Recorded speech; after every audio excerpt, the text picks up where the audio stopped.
Hello दोस्तों। मेरा नाम है Dhirendra Singh.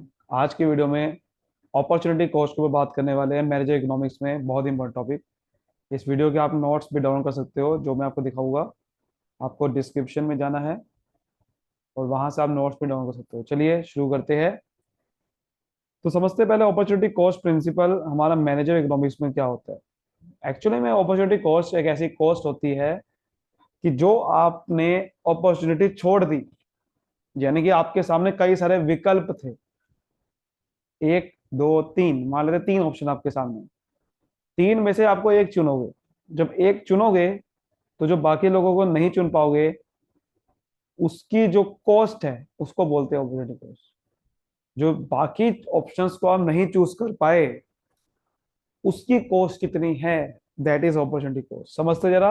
Opportunity cost principal basically क्या कहता है, when there are alternative uses of scarce resource, यानी कि जो रिसोर्स हमारे पे कमी है, उसके जो बहुत सारे यूजेस होते हैं, तो आपको उसमें से कोई ना कोई बेस्ट ऑल्टरनेटिव सेलेक्ट करना पड़ता है, बट कोई ना कोई छोड़ना भी पड़ता है। तो वो चीज होती है। और डेफिनेशन देखो अपॉर्चुनिटी कॉस्ट की क्या है। Opportunity cost of a particular product is the value of foregone alternative products. यानी कि ऐसी, अगर एक प्रोडक्ट की आपको अपॉर्चुनिटी कॉस्ट निकालनी है, सपोज करो व्हीट बनाना है या राइस बनाना है, तो आप दोनों में से एक बना सकते हो। तो जो आप एक को चूज करोगे, दूसरा नहीं बना पाओगे, तो वही चीज लिखी हुई है, जो दूसरा नहीं बना पाओगे, अगर वो बनाते तो कितना फायदा होता आपको, वो अपॉर्चुनिटी कॉस्ट आपकी। कि जो आपने फोरगो कर दिया वो अल्टरनेटिव प्रोडक्ट, कि जो अगर वो रिसोर्सेस इस ऑप्शन की बजाय इसमें लगाते, तो उससे आपको क्या फायदा होता, उस कॉस्ट को बोलते हैं अपॉर्चुनिटी कॉस्ट। समझ आ गई बात। सो अपॉर्चुनिटी कॉस्ट का मतलब है जो आपने, opportunity cost is the value of foregone alternative but you gave up when you got something. कि जो आपको मिला, कुछ पाने के लिए कुछ खोना पड़ता है ना। कुछ पाने के लिए कुछ खोना पड़ता है। तो जो आपने खोया कुछ पाने के लिए, वो क्या खोया, वही आपके लिए कॉस्ट है उस पाने की। सपोज करते हैं, वो हम कहते हैं ना कि सक्सेस के लिए कुछ ना कुछ सेक्रीफाइस करना पड़ता है। ऐसे ही समझो, इसी बहुत परफेक्ट एग्जांपल है वो। मतलब आपको अगर अच्छे मार्क्स लाने हैं, तो भैया आपको अपने टाइम को सही से इन्वेस्ट करना पड़ेगा, टाइम को किल नहीं करना पड़ेगा। तो ये आपको सेक्रीफाइस करना पड़ेगा, है ना।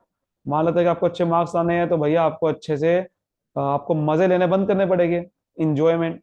तो वो सेक्रीफाइस जो करना पड़ेगा, कोई चीज को करने के लिए कुछ सेक्रीफाइस जो करना पड़ेगा, वो आपकी अपॉर्चुनिटी कॉस्ट है। कुछ पाने के लिए कुछ खोना पड़ता है। तो ये चीज जो खोआ, कुछ पाने के लिए जो आपने खोया, वो कॉस्ट है उसकी। एग्जाम्पल, जैसे कि आपके पास कैश इन हैंड है 1 लाख रुपए का। आपके पास दो ऑल्टरनेटिव है, या तो उसको बैंक में जमा कराओ और 10,000 रुपये महीना मिलेगा, या फिर उसको बिजनेस में इन्वेस्ट करो, 17,000 रुपये महीना मिलेगा।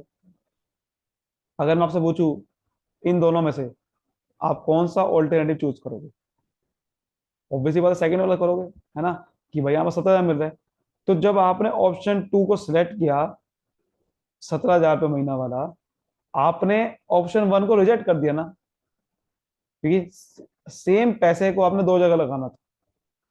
तो जो आप इस डिसीजन की कॉस्ट क्या है, या अगर मैं आपसे पूछूं इस डिसीजन की अपॉर्चुनिटी कॉस्ट क्या है, तो इस डिसीजन जो आपने लिया, उसकी अपॉर्चुनिटी कॉस्ट क्या होगी, जो आपने छोड़ा इस डिसीजन को लेने के लिए, वो छोड़ा 10,000 रुपये महीना। तो इस डिसीजन की जो अपॉर्चुनिटी कॉस्ट है 10,000 रुपये महीना। कि 17,000 रुपये आपने ऑप्शन ये वाला सेट किया, बट आपने जो छोड़ दिया वो है 10,000 रुपये महीना। तो यानी कि 10,000 रुपये महीना छोड़ दिया, इसका मतलब आपका बेसिकली 10,000 रुपये महीना नहीं आएगा, आपने 70,000 रुपये आएगा। तो ये जो आपने, आपकी जो कॉस्ट है इस डिसीजन को लेने की, वो है 10,000 रुपये महीना, जो कि बढ़िया है। आप बढ़िया वाला चूज कर रहे हो, इसका मतलब। तो ये बढ़िया चीज होती है एनालाइज करने के लिए, कि जो आप डिसीजन चूज कर रहे हो, क्या वो सही भी है या नहीं है। अगर उसकी अपॉर्चुनिटी कॉस्ट बहुत ज्यादा है, यानी कि आपने डिसीजन ले लिया है 10,000 रुपये महीना वाला और 70,000 वाला छोड़ दिया, तो उसका मतलब आपने बहुत बड़ा लॉस कर दिया, बहुत बड़ा कुछ खो दिए। ठीक है ना। ये चीज है। तो देखो वही लिखा हुआ, जनरली आप ऑप्शन टू चूज करोगे क्योंकि वो ज्यादा रिटर्न दे रहा है। लेकिन जो आपने चूज नहीं करा, वो क्या बन गया, अपॉर्चुनिटी कॉस्ट। एक और एग्जांपल लिखा हुआ है, जैसे कि आप मान लो कि आपके पास पैसे है, और फ्राइडे नाइट को आपको स्पेंड करने हैं, तो या तो आप मूवी दे सकते हो, या घर बैठ सकते हो, या कोई बेसबॉल गेम देख सकते हो, या कोई कॉफी पीने जा सकते हो फ्रेंड के साथ। तो मान लेते हैं कि आपने कोई मूवी देखना चूज करा, तो आपकी अपॉर्चुनिटी कॉस्ट क्या बन गई इस एक्शन की? सर इस एक्शन लेने के लिए आपने आपने बेसबॉल देखना बंद कर दिया। बेसबॉल जो देख सकते थे इस पैसों से, वो आप देख नहीं पाए। तो इसकी कॉस्ट क्या है? सर इस डिसीजन लेने की मैंने सबसे बड़ी जो कॉस्ट दी है, वो दी है कि मैं ना अपने अब कॉफी पीने नहीं गया, मैं बेसबॉल गेम नहीं देख सका। समझ रहे हो बात को? जो चीज आप नहीं कर पाए, वो क्या बन गई? Opportunity cost. आपने कोई डिसीजन लिया, तो डिसीजन लेने के लिए कुछ ना कुछ खोया, जो नहीं कर पाए उसे क्या बोलते हैं? Opportunity cost. कुछ पाया, कुछ पाने के लिए कुछ खोया। समझ गए? वो क्या बन गया? Opportunity cost. तो अब देखिए वो, अब देखो लास्ट में इसकी डेफिनेशन वही चीज है कि नेक्स्ट बेस्ट ऑल्टरनेटिव जो आपने छोड़ा, not opportunity cost, only consider the next best alternative. Opportunity cost यही देखता है कि नेक्स्ट, अगला सबसे बढ़िया ऑल्टरनेटिव क्या हो सकता था। मतलब कि मान लेते हैं कि फ्राइडे को मूवी देखने जाना था, मूवी देखने गए, और मूवी देखने के लिए आपके सामने बहुत सारे ऑल्टरनेटिव छोड़े, पर अपॉर्चुनिटी कॉस्ट में आप देखोगे जो सबसे बेस्ट क्या था, इसका अगला बेस्ट ऑल्टरनेटिव क्या था। कि अगर मूवी नहीं देखते तो क्या देखते? सर बेसबॉल गेम देखता मैं तो ये जो अगला सबसे बेस्ट ऑलरेडी आपका आपके लिए क्या था? बेसबॉल बेसबॉल गेम देखना। तो ये मूवी देखने के डिसीजन की अपॉर्चुनिटी कॉस्ट बेसबॉल गेम बनेगी, ना कि बहुत सारे ऑल्टरनेटिव। तो वो लिखा हुआ है अपॉर्चुनिटी कॉस्ट में सिर्फ नेक्स्ट, जो सबसे अगला सबसे बेस्ट ऑल्टरनेटिव होता है वही देखते हो, ना कि सारे। सारे नहीं, अगला सबसे बढ़िया ऑल्टरनेटिव क्या था, जो आप अगर डिसीजन बोल लेते तो बढ़िया होता। इसको निकालने का तरीका होता है एफओ माइनस सीओ। एफओ का मतलब return on best foregone option. जो सबसे फॉरगॉन ऑप्शन आपने जो छोड़ दिया है, उसका रिटर्न कितना मिलता।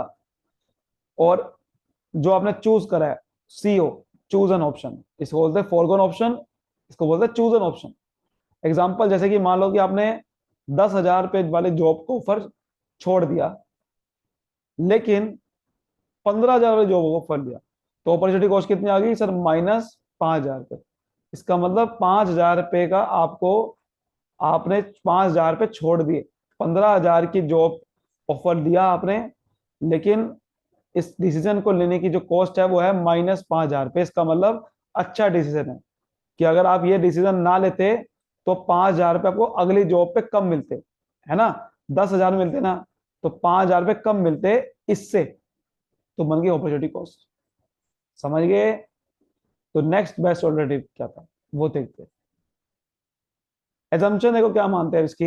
एजम्पशन ये मानते हैं कि सारे जो फैक्टर ऑफ प्रोडक्शन है, वो किसी भी जगह मूव कर सकते हो, क्योंकि हम बेसिकली अपॉर्चुनिटी को देखने वाले हैं प्रोडक्शन के हिसाब से। कि मान लेते हैं कि मुझे वीट प्रोड्यूस करना है या राइस करना है, तो जो वीट और वीट के लिए जो लैंड लेबर कैपिटल लगा हुआ, उसको मैं दूसरी जगह ट्रांसफर भी कर सकता हूँ, तब जाके देखूंगा ना अपॉर्चुनिटी कॉस्ट क्या है।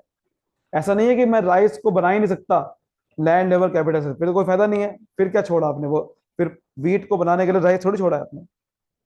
परफेक्ट कंपटीशन होना चाहिए मार्केट के अंदर, यानी कि बहुत सारे बायर, बहुत सारे सेलर होने चाहिए।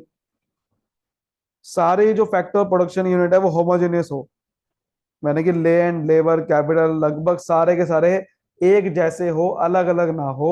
ऐसा ना हो कि राइस के लिए अलग है, उसके लिए अलग है। फुल एम्प्लॉयमेंट मिले पूरी। और फैक्टर प्रोडक्शन जो है वो स्पेसिफिक नहीं हो, कि मान लो कि लैंड सिर्फ यहाँ लग सकता है, लैंड यहाँ राइस के लिए लग नहीं सकता, तो कोई फायदा नहीं है। तीनों चीजें यहाँ भी लग सकती हो, यहाँ भी लग सकती हो। कंपैरिजन करने के लिए आपको कुछ ना कुछ होमोजीनियस होना चाहिए। तो कंपैरिजन करने के लिए हमने कहा है ये। तो ये सारी assumption थी। एक इलस्ट्रेशन समझते हैं, उसके थ्रू समझते हैं कि अपॉर्चुनिटी को निकालते कैसे है। देखो, तो एक इलस्ट्रेशन में आप देखो ध्यान से, एक फार्मर है, उसके पास मान लेते हैं कि पीस ऑफ लैंड है। अब उसको उस पीस ऑफ लैंड में या तो वीट ग्रो करना है या राइस ग्रो करने हैं। दोनों में से एक करना है। तो वही वो कह रहा है कि या तो अगर वाइट वीट ग्रो करेगा तो राइस नहीं कर पाएगा, और अगर राइस करेगा तो वीट नहीं कर पाएगा। अब देखो इसका, अगर आपको अपॉर्चुनिटी कॉस्ट निकालनी है राइस की, मतलब अगर राइस उसने प्रोड्यूस कर रहा है, वीट नहीं कर पा रहा, तो डायग्राम कैसे बनेगा? डायग्राम ऐसे बनेगा कि मान लेते हैं कि राइस कर सकता है 50 क्वांटल मैक्सिमम, राइस 40 क्वांटल कर सकता है वीट, 40 क्वांटल वीट कर सकता है, राइस कर सकता है। तो आपने क्या चूज करा, राइस। तो अगर आपने राइस चूज करा है, तो आपको अगर ये देखना है कि डिफरेंट कॉम्बिनेशन क्या बना सकता हो, तो वो ये है कि अगर राइस कम बनाओगे तो भैया वीट भी कम बनेगा। राइस ज्यादा बनाओगे तो वीट कम करना पड़ेगा, है ना। राइस कम बनाओगे तो सॉरी वीट ज्यादा करना, वीट ज्यादा बनेगा। और देखो जैसे कि सपोज करो कि यहाँ पर आपने एक ओ और डी पे एक पॉइंट लिया। सपोज करते राइस आप बना रहे हो 10 क्विंटल, तो इस पॉइंट के हिसाब से जो वीट बनेगा वो सी पे आ रहा है, मान लेते हैं कि 30 क्विंटल। तो ऐसे आप कॉम्बिनेशन बना सकते हो। ऐसे ही अगर मान लेते हैं कि वीट आपका राइस ज्यादा बनाना पड़ रहा है, तो जितना ज्यादा राइस बनाओगे, तो जैसे मैंने आपको बताया कि अपॉर्चुनिटी कॉस्ट क्या है, एक चीज को पाने के लिए खोना पड़ता है कुछ। तो जैसा ज्यादा राइस बनाओगे तो अपॉर्चुनिटी कॉस्ट वीट आपका आ जाएगा, और वीट कम बनाओगे तो इसलिए राइस जब ज्यादा बनेगा तो वीट को सैक्रिफाइस करते रहना पड़ेगा। इसलिए इसका ग्राफ क्या बन रहा है, डाउनवर्ड स्लोपिंग। डाउनवर्ड स्लोपिंग बनेगा हमेशा। आप इसका शेड्यूल भी बना सकते हो, देखो मैं शेड्यूल बना के दिखाता हूँ। जैसे कि शेड्यूल अगर कोई बनाना है इसका, तो कैसे बनाओगे, ये जो ग्राफ बनाने के लिए अगर आपको बनाना है, जैसे कि सपोज करते हैं कि आपके पास राइस है और वीट। आप राइस मैक्सिमम कितने बनाते हो, 50, और ये सिर्फ 40 में, 40 मैक्सिमम बनाते हो वीट, 40 50 राइस। लेकिन सपोज करो अगर मुझे राइस बनाने हैं 40, ठीक है, उल्टा स्टार्ट करते हैं। जैसे कि सपोज करो राइस 10 20 30 40 50, 50 तक मैक्सिमम बना सकते हो। ऐसे ही वीट है, वीट भी कितना बनाते हो, 40 तक बना सकते हो। बट अगर राइस बढ़ा रहा हूं तो वीट घटाने पड़ेंगे। सपोज करो वीट 40 है, तो 40 जैसे ही मैं राइस 20 करूंगा तो वेट एक घटाना पड़ेगा। जैसे कि 10 एक्स्ट्रा बनाना चाहता हूँ राइस, तो 10 एक्स्ट्रा वीट नहीं बन पाया ना, वो घट गया। अगर मैं 10 एक्स्ट्रा दोबारा से राइस बनाना चाहता हूँ, तो दोबारा से 10 एक्स्ट्रा वीट को घटाना पड़ेगा। ऐसा करते करते ये जीरो आ जाएगा। इस तरीके से शेड्यूल बनेगा इसका, कि अगर मैं राइस बनाना चाहता हूँ ज्यादा, तो वेट उतना ही घटाना पड़ेगा। तो इसलिए ये लाइन स्ट्रेट आएगी, बिल्कुल स्ट्रेट लाइन बनेगी।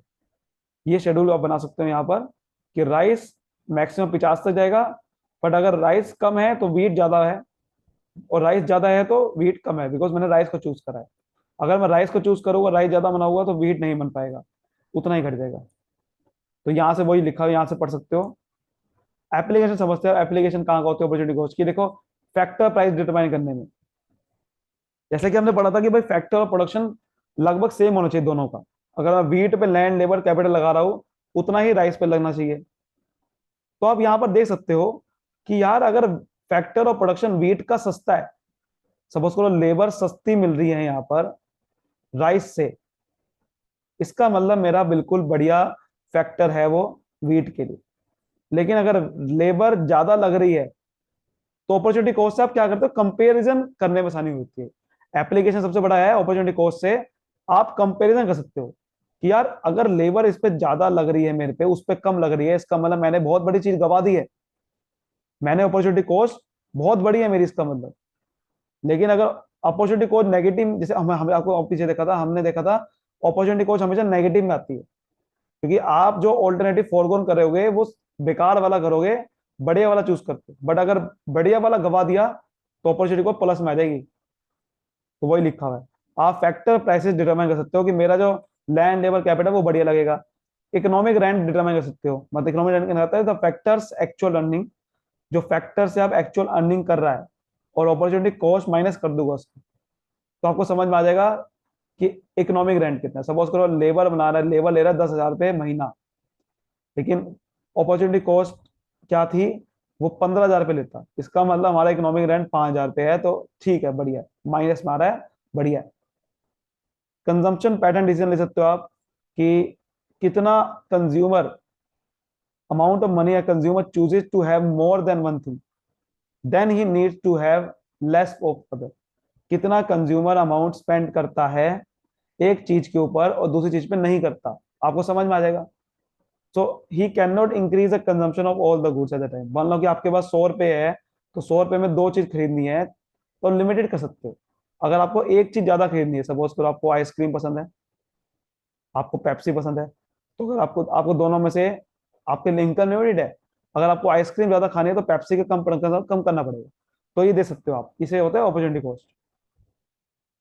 प्रोडक्ट कौन सा बनाना है, अलग अलग ऑल्टरनेटिव को छांट के प्रोडक्ट बढ़िया बना सकते हो। कि यार ये प्रोडक्ट बढ़िया बना हुआ, तो चेक करना पड़ेगा कि इसकी अपॉर्चुनिटी कॉस्ट क्या है। क्या दूसरे प्रोडक्ट घटिया बन रहे हैं, इसका नेक्स्ट बेस्ट ऑलरेडी प्रोडक्ट क्या था। अगर वो घटिया है तो बढ़िया डिसीजन लिया फिर आपने। Decision national priority, national level पे कौन सा प्रोडक्शन करनी है, किसकी करनी है किसकी नहीं करनी है, वो भी ले सकते हो। जैसे कि अगर वार है, तो वॉर में आपका जो गुड्स बनाने चाहिए उस समय वो वार रिलेटेड बनाने चाहिए, ना कि सिविलियन गुड्स। तो वो आपको समझ में आ जाएगा कि भाई इसकी प्रोडक्शन घटानी है, इसकी नहीं घटानी। ये किसकी वजह से हो पा रहा है, सिर्फ अपॉर्चुनिटी कॉस्ट देखते हुए। अगर आप अपॉर्चुनिटी को देखोगे नहीं कि यार वार रिलेटेड प्रोडक्ट्स ज्यादा जरूरी है इस वक्त, तो घटाना पड़ेगी। अब बात करते हैं कि अपॉर्चुनिटी कॉस्ट प्रोडक्शन में कैसे होती है। देखो, एक एक होते हैं एक्सप्लिसिट कॉस्ट, इम्प्लिसिट और मार्जिनल। एक्सप्लिसिट कॉस्ट क्या होती है कि जो आपने एक्चुअल में पेमेंट करी, ठीक है, अपने प्रोड्यूसर ने जितनी भी पेमेंट करी है फैक्टर्स ऑफ प्रोडक्शन को, उसे बोलते हैं अपॉर्चुनिटी एक्सप्लिसिट कॉस्ट। जैसे कि मान लो कि आपने 1,000 रुपये महीना दे रहे हो इन फूड, फूड आप प्रोवाइड कर रहे हैं कंपनी 1,000 रुपये महीना, 1,000 रुपये डॉलर महीना कि फ्री लंच और ब्रेकफास्ट आपको दे रही है। तो आपकी एक्चुअल में कॉस्ट कितनी है, वो है 1,000 रुपये डॉलर। तो ये एक्स्ट्रा एक्सपेंडिचर है। अगर ये एक्सपेंडिचर फूड पे नहीं लगाते हो तो कहीं और भी लग सकता है, ठीक है ना। तो अपॉर्चुनिटी कॉस्ट आपकी यहां पर बन जाएगी कि भाई expenditure of food could have been use somewhere else. कि जो महीना आप बेफालतू में खर्चा कर रहे हो 1,000 रुपये डॉलर का फूड पे, आप ये देखते हो जब अपॉर्चुनिटी कॉस्ट पढ़ोगे तो आप ये देखोगे कि यार अगर मैं 1,000 रुपये कहीं और लगाता, समझ रहे हो बात को।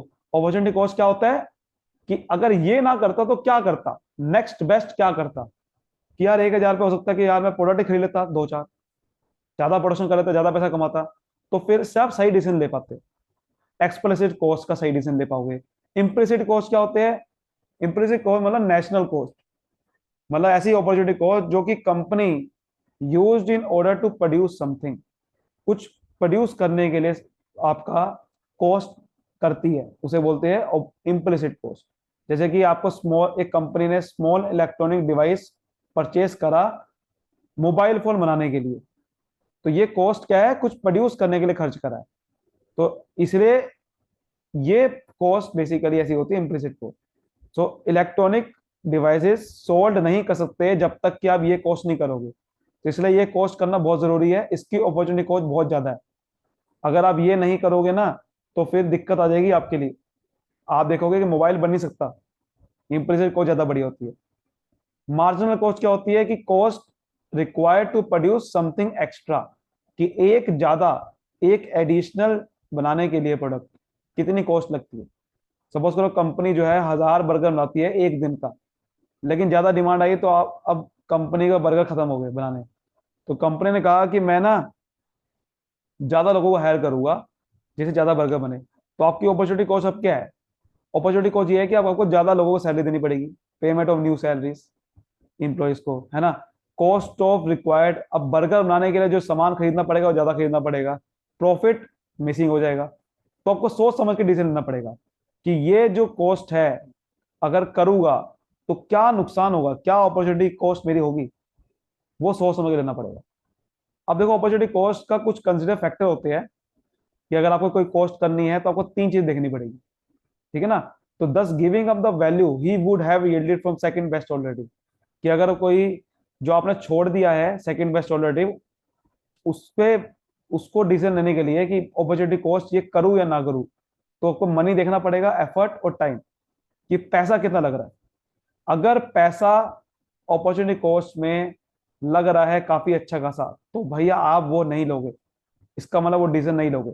सपोज करो कि आपको लग रहा है कि यार मैं अगर 10,000 रुपये वाला खर्चा कर रहा हूँ फूड पे कंपनी वाला, लेकिन अगर मैं ये खर्चा ना करूँ, इसकी जगह मैं 10,000 रुपये लगाओ प्रोडक्ट बनाने में तो ज्यादा बढ़िया है, इसमें पैसा ज्यादा लग रहा है तो आप ये छोड़ दोगे। टाइम ज्यादा लग रहा है अगर आपको, क्योंकि टाइम एक बार लग गया तो वापस नहीं आनेगा। तो the benefit which a particular opportunity cost provided over the period must be highest. आप जो डिसीजन ले रहे हो उसका टाइम की वैल्यू ज्यादा होनी चाहिए, टाइम जिस पर लगाओ उसका रिटर्न ज्यादा आना चाहिए फ्यूचर में। एनर्जी जो आप लगा रहे हो वो बिल्कुल बढ़िया होनी चाहिए, एनर्जी कम से कम लगे। ऐसा डिसीजन लेना पड़ेगा कि पैसा कम से कम लगे, टाइम कम से कम लगे, और एनर्जी कम से कम लगे। अपॉर्चुनिटी कॉस्ट का डिसीजन ये होता है कि आप ये डिसीजन ले सकते हो, देखो ये सारे डिसीजन ले सकते हो कि डिसीजन मेकिंग आपको करनी है कि अच्छा सबसे बढ़िया कोई ऑल्टरनेटिव चूज करना है, तो अपॉर्चुनिटी कॉस्ट देख के ही सबसे बढ़िया कर सकते हो आप। प्राइस डिटरमाइन करना है तभी दे सकते हो कि सब पहले सबका प्राइस देखूंगा, तब जाके देखोगे कि सबसे सस्ता कैसे मैं बनाऊं प्रोडक्ट। रिसोर्स को सबसे बढ़िया यूटिलाइज कैसे करोगे, जब आप सभी देखोगे कि ये रिसोर्सेस सबसे बेस्ट जगह पे कैसे रखो, उसे बोलेगे एफिशिएंट रिसोर्स एलोकेशन। रेमोनेशन, आप ही देखोगे कि यार अगर मैं इस ऑल्टरनेटिव चूज करता हूँ, दो ऑल्टरनेटिव है तो इसमें ज्यादा पैसा देना पड़ रहा है एम्प्लॉइज को, तो ये नहीं करूंगा चूज, ये करूंगा। इसके कुछ क्रिटिसिज्म भी हुए। वही क्रिटिसिज्म है जो एजम्पशन थी कि फैक्टर ऑफ प्रोडक्शन जो है ना, वो हर एक ऑल्टरनेटिव पे सेम नहीं ले सकते। बट आपने एजम्पशन में माना चला है कि जैसे कि अगर वीट और राइस बनाना है, तो जो वीट बनाने के लिए जो इंग्रेडिएंट चाहिए वो भी इसमें लगने चाहिए। बट ऐसा जरूरी तो होता नहीं है ना। रिस्क आप कैलकुलेट कभी बार नहीं कर पाता आदमी, दिक्कत ये होती है कि इसमें रिस्क कितना है एक डिसीजन लेने में। परफेक्ट कंपटीशन जो हमने मान के चला कि होता है अपॉर्चुनिटी को लेने के, वो जो कि हर बार नहीं होता। फैक्टर ऑफ प्रोडक्शन जैसे मैंने बताया, फ्रीली मोबाइल नहीं होते, एक जगह से दूसरी जगह ट्रांसफर नहीं होते, ठीक है ना। और वही लिखा हुआ है कॉन्सेप्ट स्पेसिफिक फैक्टर से रिलेटेड नहीं होता। मैंने बताया था ना कि वीट में, अगर वीट में लैंड लग रहा है तो लैंड यहां भी लगना चाहिए। ऐसा ना हो कि लैंड सिर्फ वीट पे लगता है, स्पेसिफिक नहीं होना चाहिए कोई फैक्टर, बट ऐसा होता है कई बार स्पेसिफिक। होमोजेनिटी फैक्टर होने चाहिए, एक जैसे लगना चाहिए, जैसे मैंने बताया वीट पे जो दो फैक्टर लग रहे हैं उसमें वही लगना चाहिए, बट ऐसा होता नहीं कई बार। हमने ये भी कॉन्सेप्ट मान के चला कि रिसोर्सेज कॉन्स्टेंट है, चेंज नहीं हो रहा रिसोर्सेज। बट यही क्रिटिसिज्म बन गया इसका, है ना। Factor of production industry to industry अलग अलग होती है, सेम टू सेम हम मान के चलते हैं अपॉर्चुनिटी कॉस्ट पे, ये गड़बड़ होगी। कॉन्सेप्ट जो है फेल होता है सोशल कॉस्ट। हम सोशल कॉस्ट नहीं लेते कि अगर मैंने डिसीजन लिया तो आपकी हेल्थ पे क्या असर पड़ेगा, पोल्यूशन के पे असर क्या पड़ेगा, ये नहीं देखते। उम्मीद करते हो अच्छे से आपको समझ में आया होगा। वीडियो को वहीं पे लाइक करिए, सब्सक्राइब करिए। Thank you so much, all the best.